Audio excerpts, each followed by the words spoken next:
2월 18일 금요일, 오늘 우리에게 주시는 하나님의 말씀은 시편 73편 1절에서 16절까지의 말씀입니다. 시편 73편 1절에서 16절까지의 말씀입니다. 이제 제가 하나님의 말씀을 봉독하겠습니다. 하나님이 참으로 이스라엘 중 마음이 정결한 자에게 선을 행하시나 나는 거의 넘어질 뻔하였고 나의 걸음이 미끄러질 뻔하였으니 이는 내가 악인의 형통함을 보고 오만한 자를 질투하였음이로다. 그들은 죽을 때도 고통이 없고 그 힘이 강건하며 사람들이 당하는 고난이 그들에게는 없고 사람들이 당하는 재앙도 그들에게는 없나니 그러므로 교만이 그들의 목걸이요 강포가 그들의 옷이며 살찜으로 그들의 눈이 솟아나며 그들의 소득은 마음의 소원보다 많으며 그들은 능욕하며 악하게 말하며 높은 데서 거만하게 말하며 그들의 입은 하늘에 두고 그들의 혀는 땅에 두루 다니도다.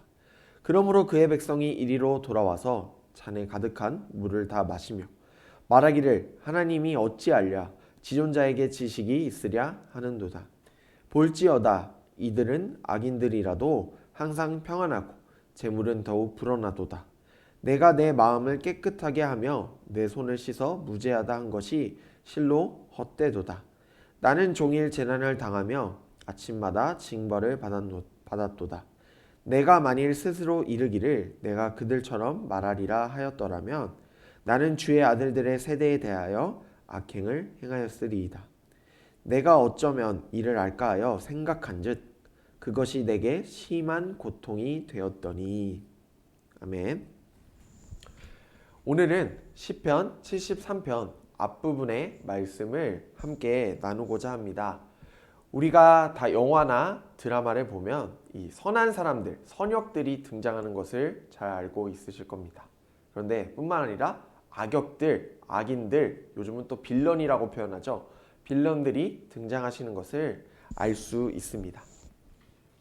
영화의 마지막 부분에 가시면요. 영화나 드라마의 마지막 부분에 가시면 이 악당들, 빌런들, 악역들은 죄를 뉘우치기도 하거나 그렇지 않다면 씁쓸한 최후를 맞이하시는 것 한 번쯤 보셨을 겁니다.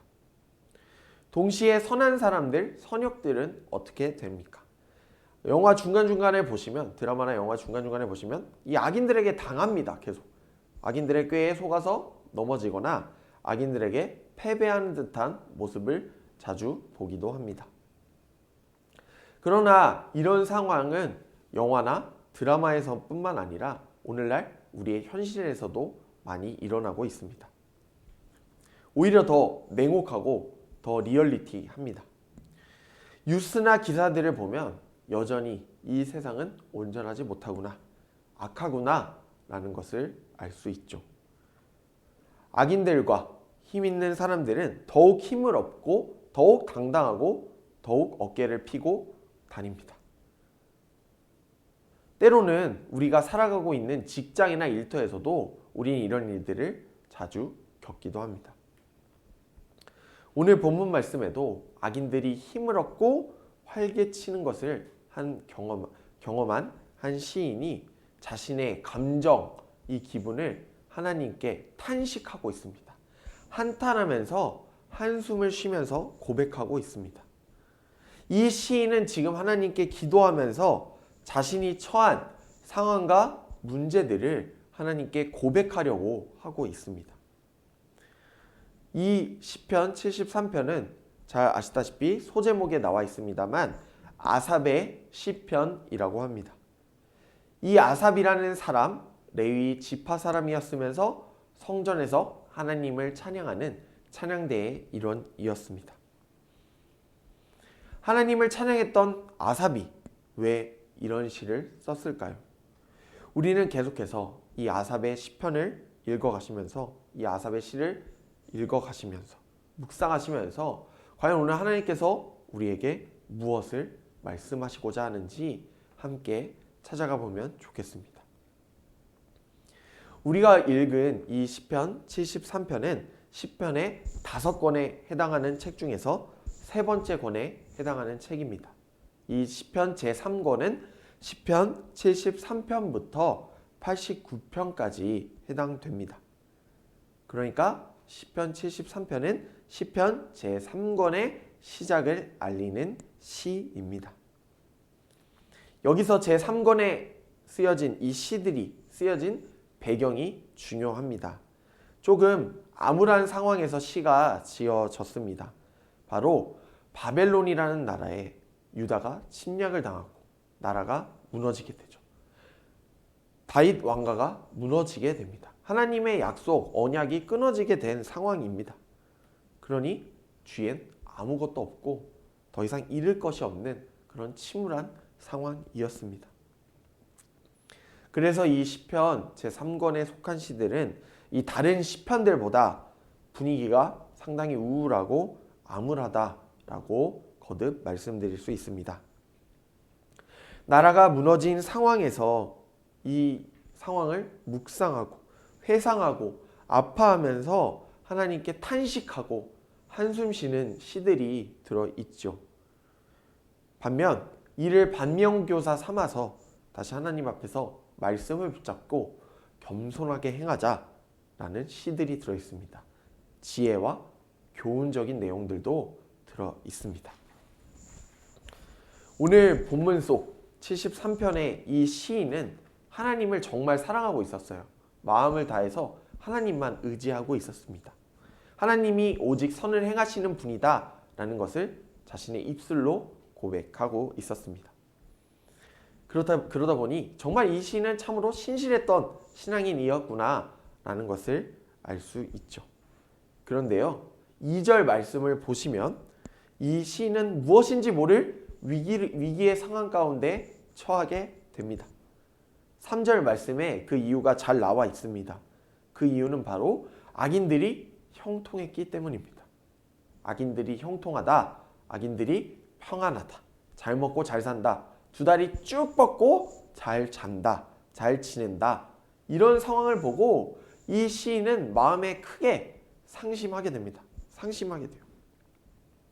그리고 이 악인들을 질투하게 됩니다. 자신은 그렇지 못하지만 이 악인들이 너무 잘 살고 있기 때문에 질투합니다. 왜냐하면 이 악한 사람들, 잘못을 했으니 징계와 벌을 받기 마땅한 사람들이었기 때문이죠. 그렇기 때문에 이 시인은 이 상황이 도저히 이해가 되지 않았습니다. 하나님을 믿는 사람들은 정말 평탄하고 잘 사는 줄 알았습니다. 그런데 그렇지 않습니다. 똑같이 고난과 역경 가운데 처하게 됩니다. 반면 오늘 말씀을 보시면 하나님을 믿지 않는 사람들, 악행을 저지르는 사람들, 거짓을 행하는 사람들은 승승장구할 때가 있습니다. 우리는 이런 현실을 바라보면 이게 정말 실화인가? 도피하고 싶다, 눈을 감고 싶다, 도망가고 싶다 라는 생각이 들 때가 많이 있습니다. 인정하고 싶지가 않습니다. 이 시인은 마음이 정말 많이 상했습니다. 그런데 반대로 악한 사람들은 오히려 뭐 어때? 이러면서 당당했죠. 오히려 아픔과 고통을 느끼지 못했습니다. 악한 사람들, 자기들의 이익과 배를 채우는 데만 급급했죠. 더 슬픈 상황이 있습니다. 한술 더 떠서 이 악한 사람들 무리에 어떻게든 껴봐서 친구가 되려고 노력하고 기회를 엿보는 사람들이 있었다는 것이 이 시인의 마음을 더욱더 불편하게 합니다. 이 악한 사람들의 최대의 잘못이 있습니다. 바로 하나님을 절대로 인정하지 않는 것이었죠. 그 내용이 오늘 우리가 읽은 시편 73편 4절부터 12절까지 이어지고 있습니다. 그리고 이 시인은 이 상황을 지켜본 후 13절에서 다시 하나님께 이렇게 호소하고 있습니다. 자신을 돌아보면서 이렇게 호소하고 있어요. 하나님, 제가 이런 상황에서 기도하는 것이 참 헛됩니다. 부질이 없습니다. 하나님께 마음을 두고 제가 정직하고 정결하게 행한 것이 하나님 쓸모가 다 없네요 라고 고백하고 있어요. 이 시인은 악인들이 떵떵거리는 현실을 마주하기 어려웠고 현재 고난 가운데 있습니다. 그러다 보니 이 시인은 정말 하나님이 계시게 하는 걸까? 하나님이 존재하시는 걸까? 라는 생각이 들기도 하고 하나님에 대하여 의심하기도 합니다. 그러나 이 시인은 고난 가운데 처할지라도 절대 굴복하지 않습니다. 본질을 다시 찾아가고 있어요. 본질을 다시 찾고자 노력하고 있습니다. 아주 중요한 것을 발견합니다. 그가 찾은 본질, 바로 하나님을 붙잡는 것이었습니다. 17절 말씀을 보시면 시편 73편 17절 말씀을 보시면 그가 할 수 있는 최선의 방법, 바로 하나님이 계신 곳, 하나님의 성소로 나아갑니다. 하나님이 거하시는 그곳으로 이 시인은 나아가고 있습니다. 이것이 바로 오늘날 우리 그리스도인들이 다시금 마음에 새겨야 되고 다시금 마음을 정비해야 되고 붙잡아야 할 자세입니다.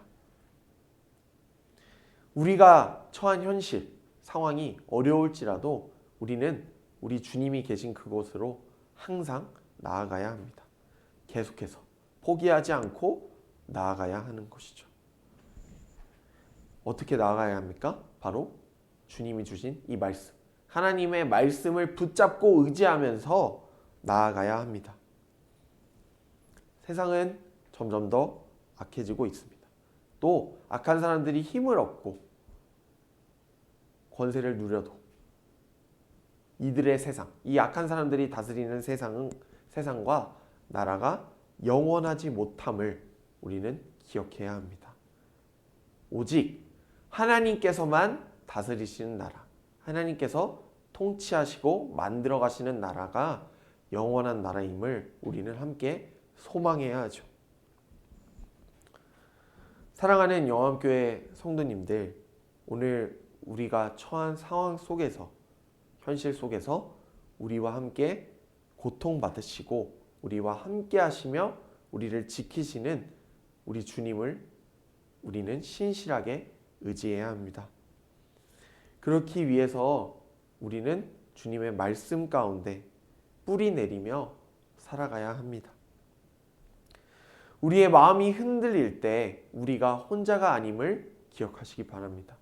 우리 안에 주님이 계심을, 또 우리 곁에 든든한 믿음의 공동체인 영암교회가 있음을 기억하시기 바랍니다.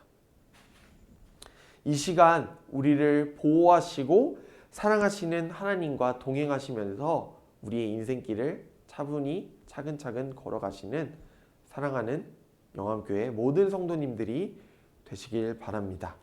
이 시간 기도하겠습니다. 하나님, 우리가 언제나 신실하신 하나님을 바라보길 원합니다. 어두운 현실과 세상 앞에서 우리가 타협하고 좌절하는 것이 아니라 빛과 생명으로 오신 주님께 우리의 중심을 두며 살아가는 영암교회 성도님들이 되게 하옵소서. 우리에게 힘과 용기를 주시고 이 세상 속에서 주님의 모습을 전하는 참된 그리스도인들로 살아가게 하옵소서. 항상 주님의 품 안에 거하며 살아가는 모든 영암교회 성도님들이 되게 하옵소서. 감사합니다 주님. 모든 영광을 주님께 올려드리며 우리와 함께 하시는 예수님의 이름으로 기도드립니다. 아멘.